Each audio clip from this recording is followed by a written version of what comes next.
I'm Sarah, an ER doc with more caffeine in my veins than blood. My life's a blur of beeping machines and 3 a.m. code blues. Social life? What's that? Tonight, though, my friends weren't having any of my excuses. You're coming out with us, Sarah.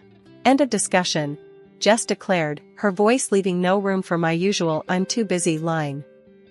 So, there I was, shoved into a dress I forgot I owned, standing awkwardly at a loud party packed with strangers, mostly younger than me.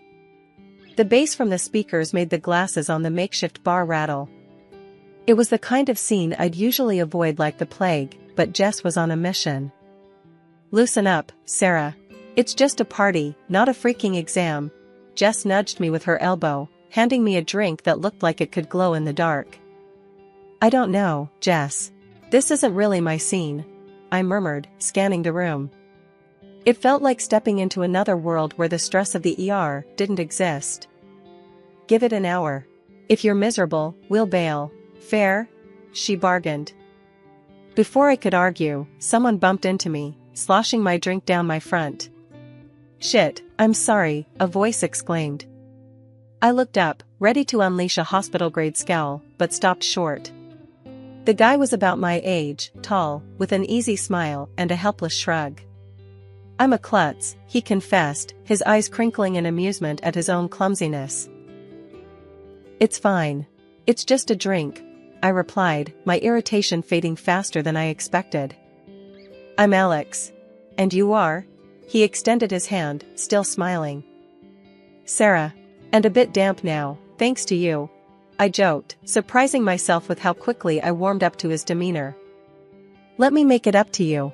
Can I buy you another drink? One that stays in the glass this time? Alex offered. I hesitated, glancing at Jess, who was practically bouncing with excitement. Go on, she mouthed. Sure, why not? I found myself saying. Alex beamed and led the way to the bar. So, Sarah, what do you do when you're not being assaulted by drinks at parties? Alex asked as he handed me a safer choice this time, a glass of red wine. I patch people up. I'm a doctor, I answered, taking a sip to hide the nerves I didn't expect to feel. Wow, that's intense. I sell construction materials.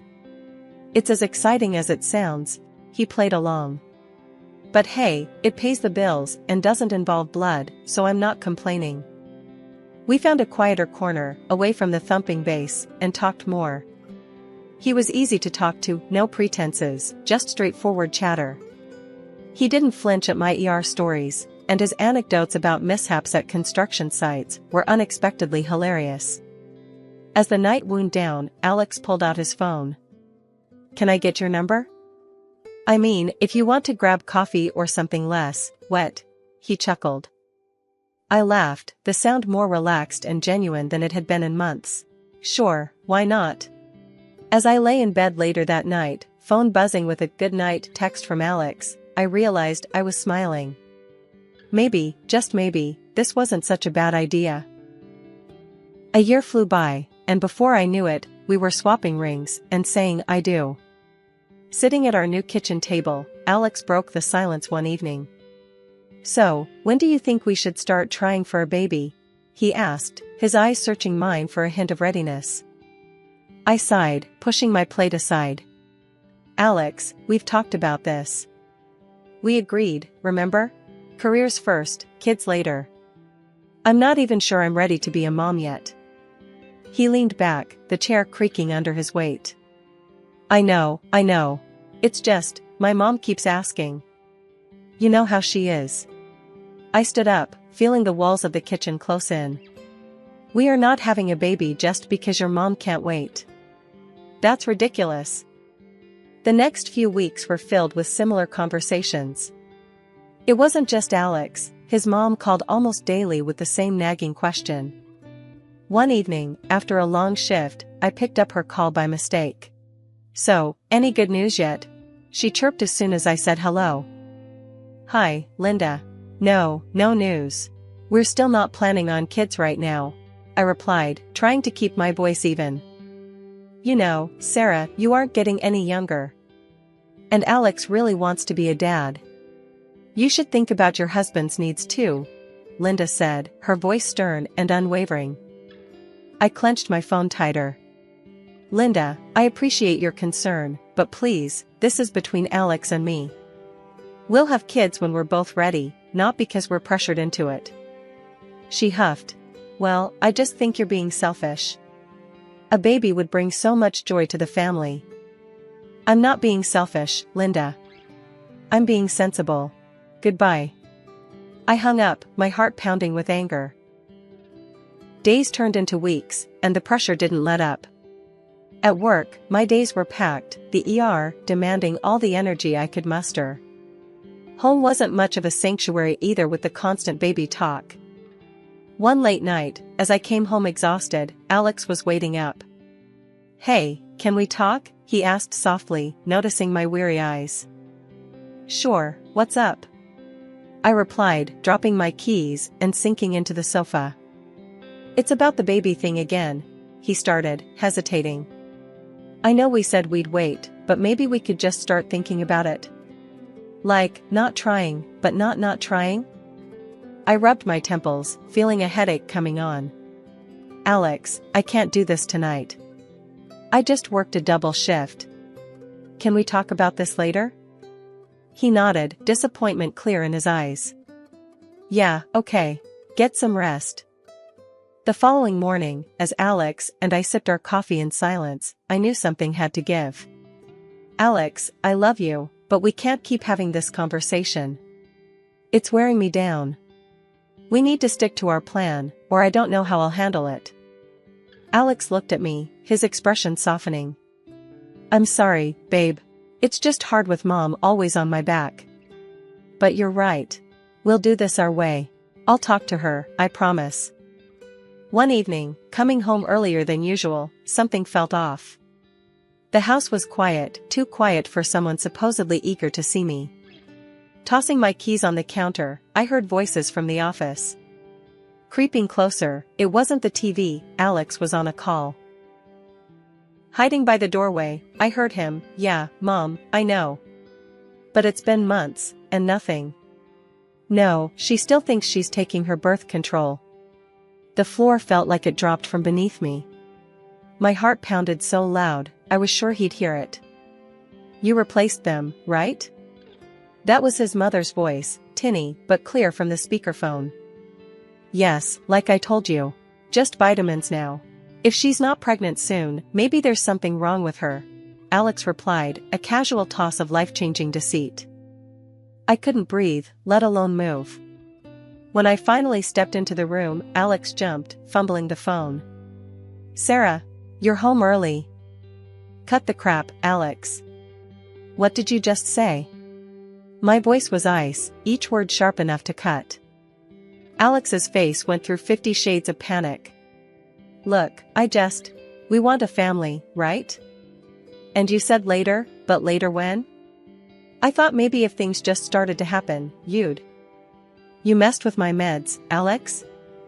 You played with my body like it's some kind of test run? I was screaming now, too loud, too raw. He tried to reach out, probably for comfort, but I slapped his hand away. Don't touch me. You and your mother plotted behind my back, treating me like I'm some broodmare? It's not like that, Sarah. It's just, I want a kid so bad. And Mom, she's always on about it. I thought if you got pregnant, you'd be happy. Happy? I was nearly breathless with rage. You decided to trick me into being happy? We need to calm down. Let's just sit and talk about this. We can fix it, Alex pleaded, his voice a mix of desperation and stupidity. There's nothing to fix, Alex. You broke us. You broke everything. I grabbed my coat, storming past him, his apologies just noise in the chaotic storm inside me. Family means everything to me, so despite the betrayal, I agreed to meet Alex halfway. We needed to clear up any doubts about our health, especially since he'd been messing with my birth control. We decided to get checked out at the clinic where I work, which made me feel a tad more in control of the situation. The day we went in for testing, the clinic was quiet, familiar. I felt my colleagues' curious eyes on us, but they respected my privacy. After the tests, the wait for the results felt like an eternity. Alex tried to make small talk, maybe to ease his guilt, but I just couldn't. When the results came in, I was alone in my office. I opened the envelope with a mix of fear and hope. My results were clear, no issues at all. Then I looked at Alex's. My heart sank reading the words, male infertility due to a physiological issue. It meant that all along, the problem wasn't me, and all his accusations and manipulations were for nothing. I needed a second opinion, just to be absolutely sure. I called up my friend Mara, a reproductologist. "Hey, Mara, can you look over some test results for me? It's important." Mara met me for coffee, and I handed her the documents discreetly. She reviewed them quietly, her expression serious. Finally, she looked up. "Sarah, these results are conclusive. Alex can't father a child. I'm really sorry." The news was a relief and a weight all at once. I thanked her and walked back to the clinic in a daze. How was I supposed to break this to Alex? He wanted kids so badly, he'd deceived me. But telling him he was the reason for our childless marriage felt like kicking him when he was down. So, I made a decision. That evening, as we sat in our living room, the setting sun casting long shadows, Alex turned to me, anxious. "So, what did the tests say?" I looked at him, my heart heavy with the secret I was about to keep. "We're both fine, Alex. There are just some minor issues, nothing we can't handle. We just need to keep trying." He exhaled, relief washing over his face, and I felt a pang of guilt for the lie. "That's great, Sarah. I was worried. We can work through this, right?" "Yeah, we can try." My words felt hollow even to my own ears. We spent the next few days in a tentative peace, but the lie festered inside me. I watched Alex as he started making plans, talking about future kids with a hope that stung my conscience. I tried to feel happy, to share in his optimism, but the truth was a barrier between us. One night, unable to sleep, I slipped out of bed and went to the living room. The moonlight streamed through the window, casting shadows that seemed to mock my turmoil. I dialed Mara's number. "Mara, it's me."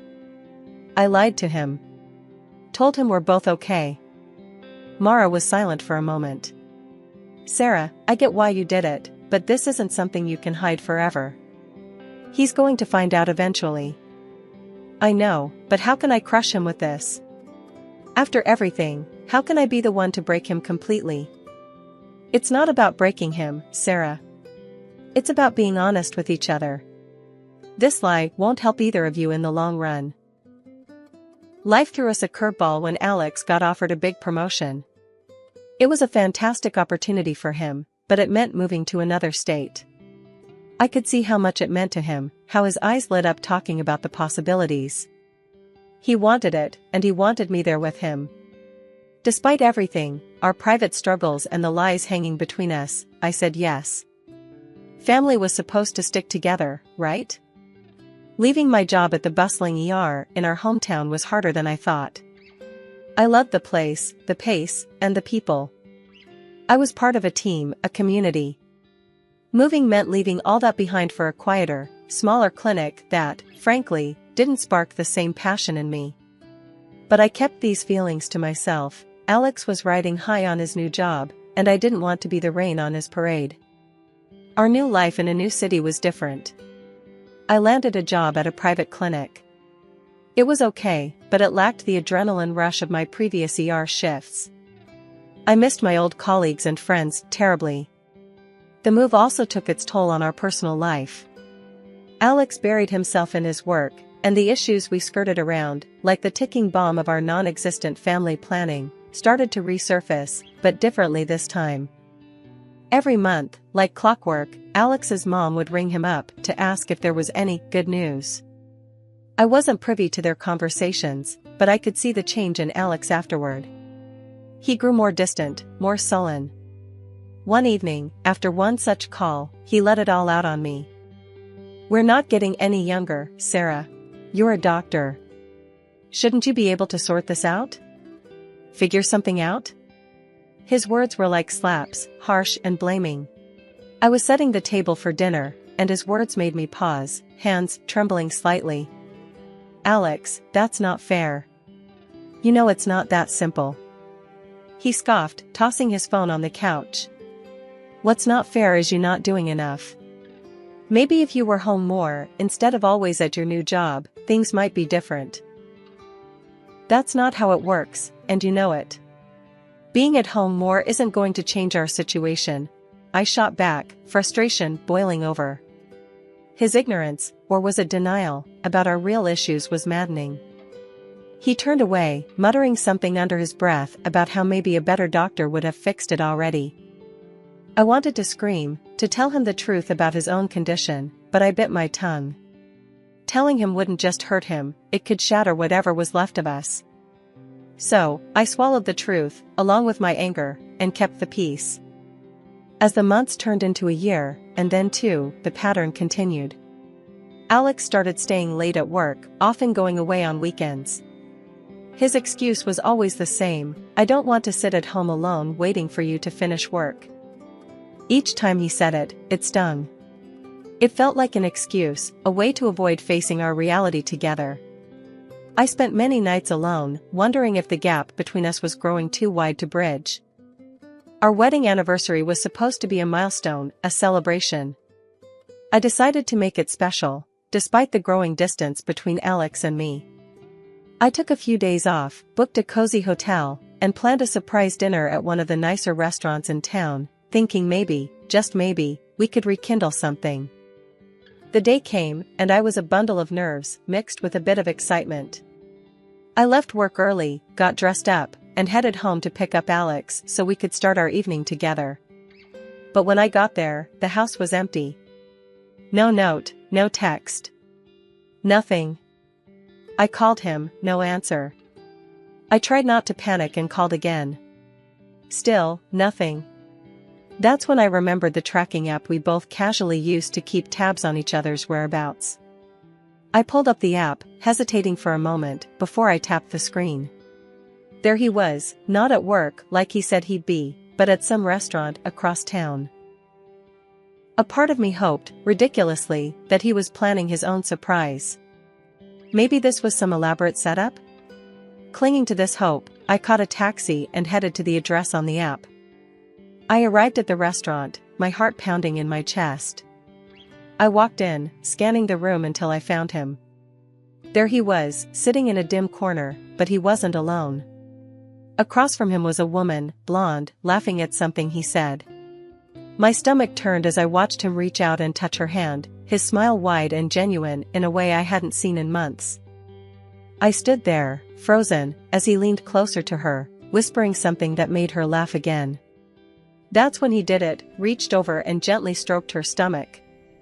It was a small gesture, but it told me everything I didn't want to know. Feeling like I was going to be sick, I backed out of the restaurant.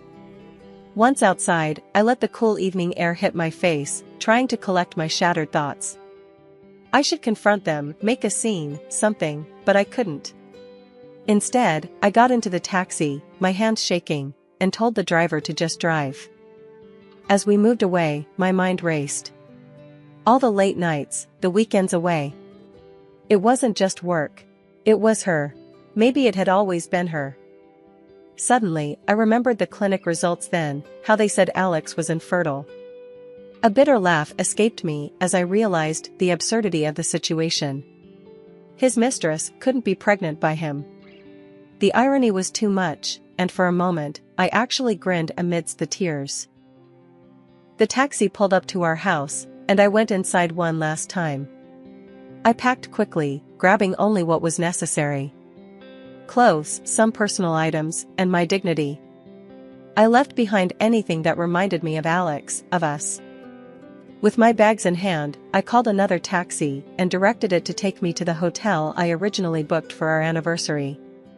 The hotel room was supposed to be a romantic getaway, but now it was just a quiet space to start figuring out my next steps. The morning after I checked into the hotel, I made a call to a lawyer recommended by a friend.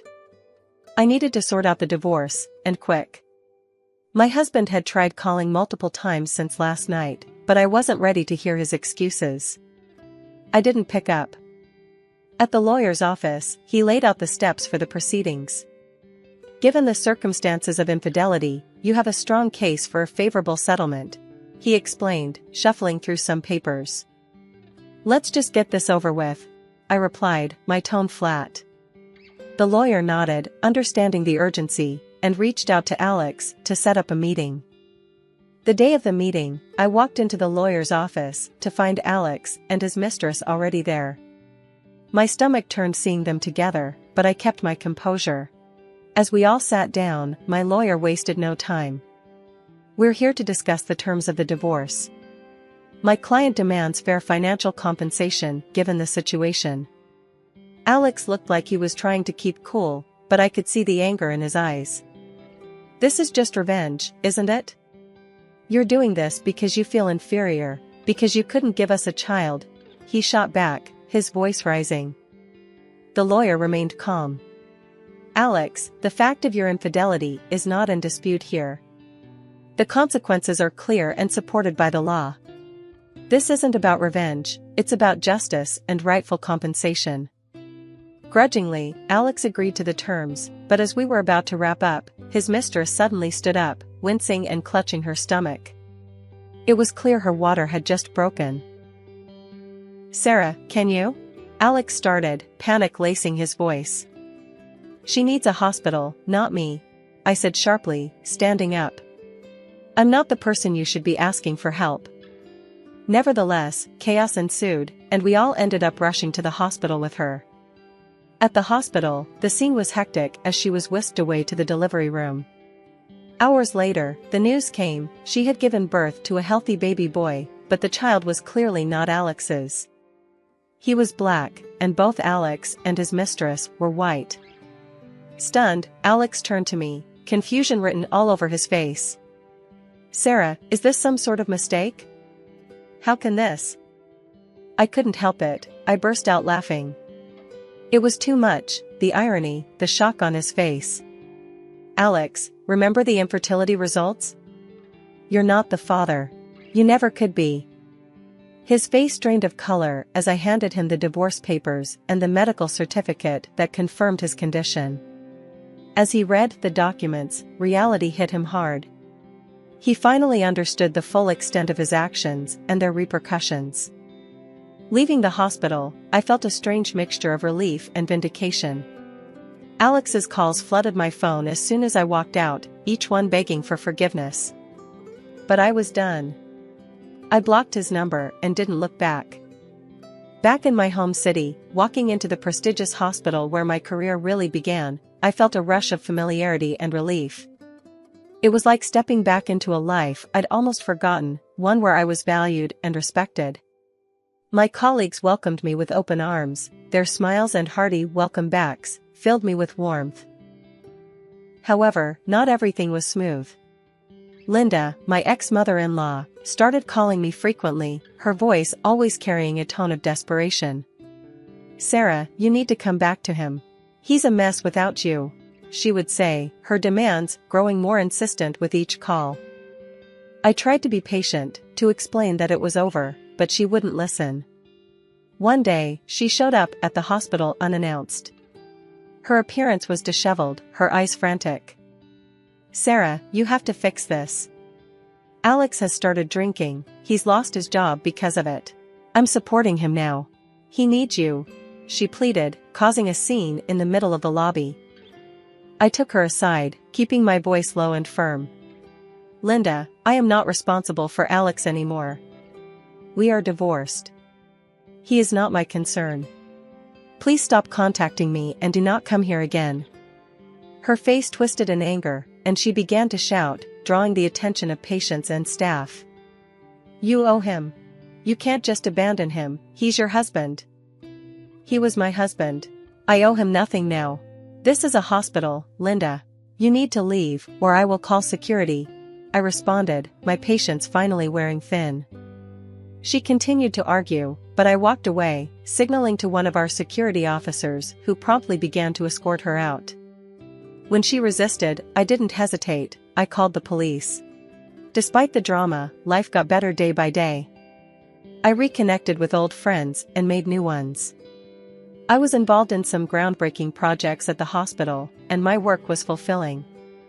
The respect from my colleagues and the gratitude from my patients reminded me daily why I loved this job.